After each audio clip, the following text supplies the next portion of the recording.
खुलुमबाय बयनिसिमबो जों दिनै 70थि बर' थुनलाइ सान जे फोरबो फालिनाय जों चिरां जिल्ला बनस'नि जानानै बयनिसिमबो गोसो गोरबोनिफ्राय जों हामलायनायखौ बावहरबाय साफ्रोमबो बर' फिसाफोरनिसिम जे दिनैनि बर' थुनलाइ सानखौ गोसो गोरबो फालिनाय बा फालिगासिनो दङ जों बेखौ जों गोजोननायजों लोगोसे जों साबायखर बावहरदों दिनैनि बे जोंनि बे गोथार सानाव बयबो गोसो खुसियै गोसो गोरबोजों जायखौ फालिबाय थादों बा फालिनांगौ बेखौ जों चिरां जिल्ला बनस'नि जानानै बयखौबो खावलायगोन जे दिनै 70थि जे बर' थुनलाइ सान बा बर' साहित्य सभा जायखौ जों मिथियो बेखौ जों सारा बुहुमनाङैनो बा जोङो BTC नाङैनो जों बेखौ फालिदों आरो फालिनायखौ जोङो गोसो गोरबोजों मोजां मोननानै साफ्रोमबो बर' फिसाफ्रा जाहाथे बेखौ फालिबावो खालि बे BTCल' नङा BTCनि अनगायै जोङो आसामावबो फालिनांगौ सारा बुहुमनाङैबो फालिनांगौ जिहेथु जोङो बर' थुनलाइ साना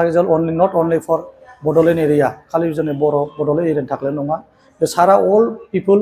दा अल बड' पिपोल जाय जेराव माने गोसारनानै दङ जेरैहाय दिनै आसामावबो गोसारना दं बेंगलाव गोसारना दं बांलादेशआव गोसारना दं लाइकवाइज इण्ड'नेसियाफोरावबो दंहैयो बेफोरबायदि गासिबो जाहाथे बुहुमनाङैनो बयबो फालियो बेखौ जों चिरां जिल्ला बनस'नि जानाय बेखौबो खावलायहरगोन दिनैनि बे जुजिनाया जों जायखौ जे उदां अख्राङाव जे जों जुजिनो हादों बे दिनैनि दिन नङा बेखौ बै समनिफ्रायनो जोंनि जाय बिथांमोन जाय दैदेनगिरि बिथांमोना सानै हयै बे बर' हारिखौ फोथांनायाव बे मोनसे बर' राव थुनलाइया मोनसे बिराद गिदिर गोहोम खोख्लैगोन बा मोनसे बिराद गिदिर रल दङ बे हिसाबै बिथांमोना जुजिबोदों बे जुजिबोनाय दिनै जुजिबोयै बिथांमोननि साक्सेस जानायाव जों दिनै उदां अख्राङाव अपेन स्काइआव जों बेखौ सेलेब्रेट खालामनो हादों स' जों बेखौनो बाख्नायगोन आरो गोसो गोरबोजों साबायखर बावगोन बिथांमोननि जाय सिनियर लिडारफोर बिथांमोना जे बेखौ जुजिनानै मोनसे फ्रुटफुल रिजाल्ट होनो हाबाय आरो बिथांमोननि नाजानाय दिनै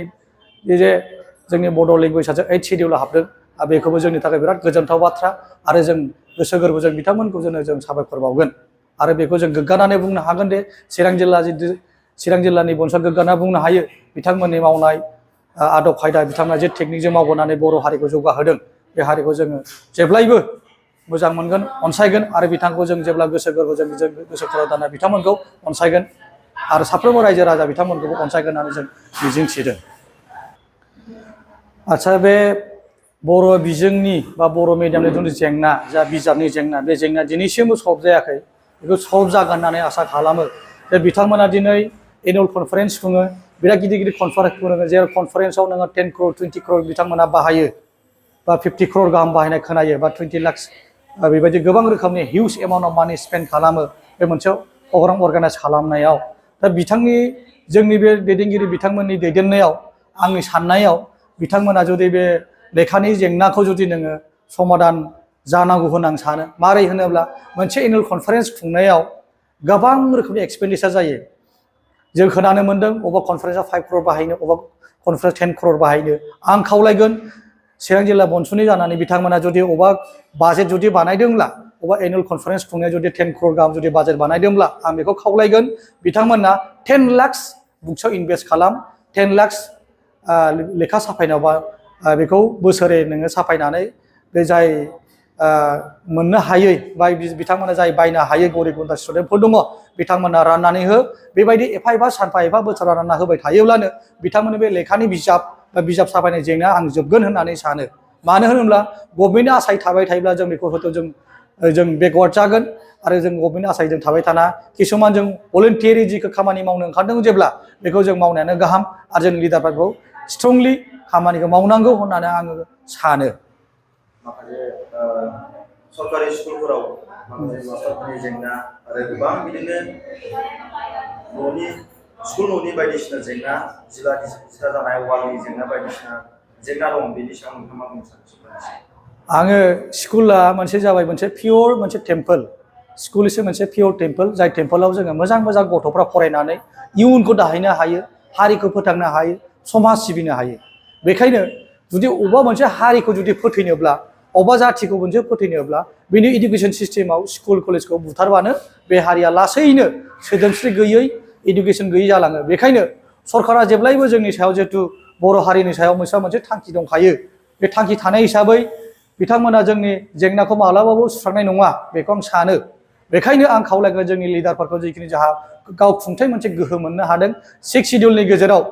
बे 6 शिडिउलनि गेजेरजों मोनसे गावखुंथाय गोहो मोननायजों लोगोसे जों जोंनि अबस्थाखौ जों सोदांनांगोन जोंनि गेजेराव दिनै जोङो टिचारफोरनि प्रब्लेम दङ स्टुडेन्टफोरनि प्रब्लेम दङ आरो बावैसो थांनायनि गेजेराव जों खोनानो मोननाय बायदिब्ला गोबां स्कुलानो बन्द जागोन बेखौ जों बेजों दुखुनांथाव बेबायदि स्कुल बन्द जाबाय थायोब्ला जोंनि थाखायनो खुब गाहाम खारन एमप्लयमेन्ट जेनेरेशना मोनसे प्रब्लेम जागोन जोंनि थाखाय जाय गोरों गोरों गथ'फ्रा दिनै एमप्लयमेन्ट मोननांगौमोन टेट पास जाना दङमोन नाथाय बिथांमोनखौ दिनैसो एपइन्टमेन्ट होनो हायाखै दा बेखौबो जोंहा मोनसे दुखु दङ टेट पास जानाय साफ्रोमबो जोंनि फरायसा स्टुडेन्टफोरखौ साख्रि होनो हायोबा मोजां जाहाथे बे स्कुलफ्रा बन्द जाया बेजों लोगोसे जोंहा गोबां जेंना दङ जाय जेंनाखौ जों बुङो अबेबा स्कुलावनो 15 जन गाहामल स्टुडेन्ट दङ अबेबा स्कुलाव 10 जन गाहाम स्टुडेन्ट दङ अबेबा स्कुलाव नोङो 30 जन गाहामल स्टुडेन्ट दङ बे जेंनायाबो जोंनि थाखाय मोनसे बिराद मोनसे गिख्रंथाव लाबोदों जायनि बेफोरबायदि समस्या थानायखायनो दिनै आसाम सरकारा सानफा एफा जिहेतु जोंखौ खाबु लाबाय थाखायो बे खाबु लानायजों गेजेरजों जोंखौ नाख्रेबनो थाखाय बोलो होगासिनो दङ बेखौ सुस्रांनाया गाहाम आरो बेखौ जों बुंनो थांगोन दिनै गभर्नमेन्ट स्कुला बन्द जानाय लोगो लोगो जोंनि गोबां लाइमोनफ्रा दिनै बेखार जागोन जाय आरो जा फिन खेबसे जा इक'नमिक कन्डिशना जा गाज्रि जागोन आरो दिनैनि बे सुस्रांनायनि बा जों बेखौ लामा फेहेरनायनि आं खावलायगोन साफ्रोमबो जोंनि लिडारफोर जाय दैदेनगिरि बिथांमोन दङ बर' थुनलाइ आफादनिफ्राय लानानै बिथांमोना जाय दैदेनदों बिथांमोना गाव गावनि गथ' गथायखौ जाहाथे इंलिश मिडियामाव फोरोङाल'सिनो प्राइभेट स्कुलाव फोरोङाल'सिनो गभर्नमेन्ट स्कुलावनो हरो जाहाथे बे गभर्नमेन्ट स्कुलनि एनरलमेन्टआ बारायो आं बेखौनो खावलायगोन जाहाथे बेबायदि स्कुला जाहाथे फिन थैनायनि लामायाव थाङा आं बेखौ चिरां जिल्ला बनस'नाय जानाय जोबोर आङो गोसो गोरबोजों खावलायगोन बिथांमोना जाहाथे बे इनिसिएटिभखौ लायो